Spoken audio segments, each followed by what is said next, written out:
Today, we're exploring the world of online sex trafficking. Before the break, we spoke about a surge of online sexual exploitation during the pandemic and how social media websites are being used to recruit sex trafficking victims.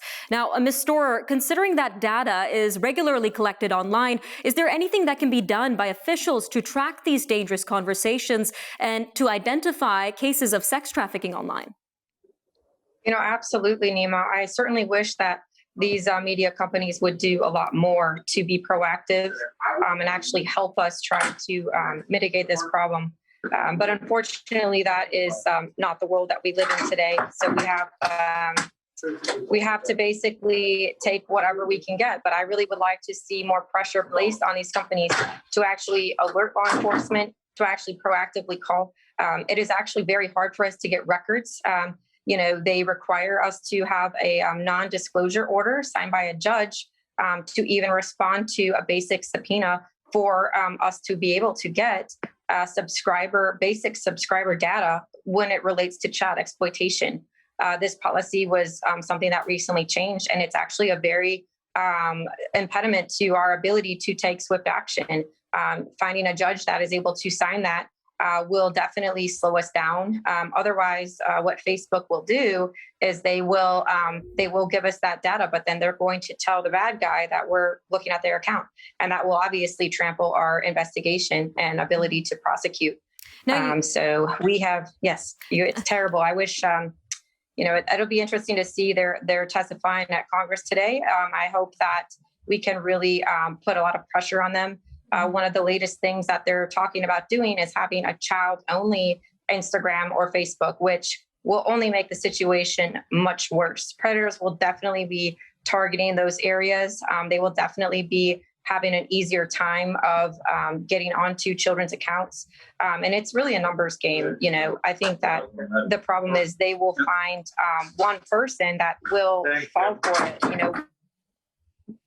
I've had situations where particular child sex traffickers add the entire middle school at a particular city. They literally add the entire middle school.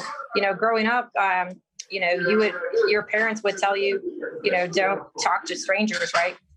But now anybody can access your child with the click of a button.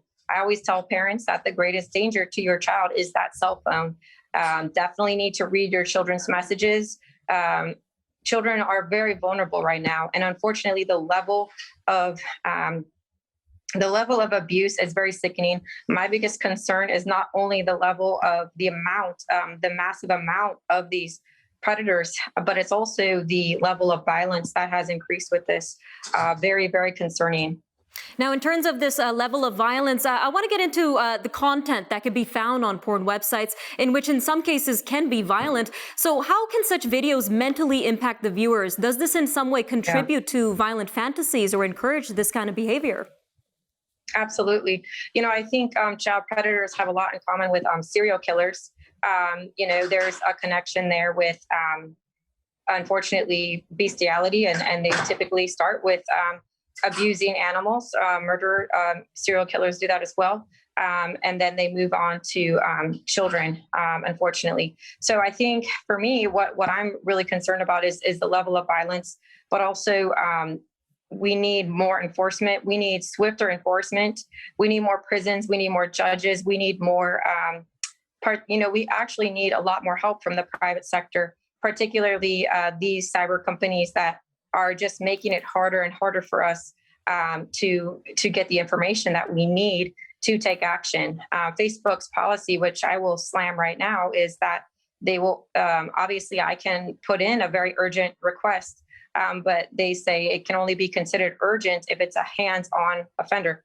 Well, if I talk about doing cocaine every day, what are the odds I'll do cocaine if it's placed in front of me? What are the odds that this predator that I'm looking at that talks about wanting to have sex with children will do that action if he has access to a child? And we don't know that. We do not know if he has access to the child.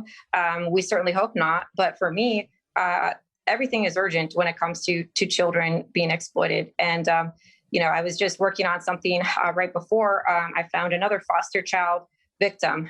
Foster care victims represent anywhere from, I think, 60 to 80% of child sex trafficking victims.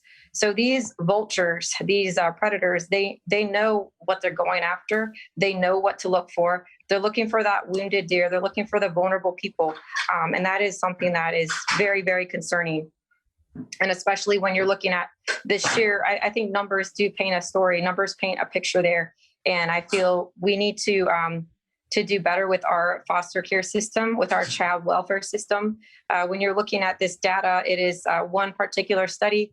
It said 98% of human trafficking victims came from either the foster care system or the child welfare system. That same report also mentioned that 24% of human traffickers themselves came from the foster care system. So, we have a lot of challenges in that particular community that I think we need to really put more resources into and really have, I don't know if we need to do something different. We need to meet with these leaders and really make some changes here, because that is one population that is definitely being targeted big time. Definitely, ma'am. Well, some very shocking statistics you've shared with us today, ma'am. We really appreciate you joining us on Forum Daily. We'll be sure to continue shedding a light on this issue and hope to bring you back on the show. Thank you, ma'am.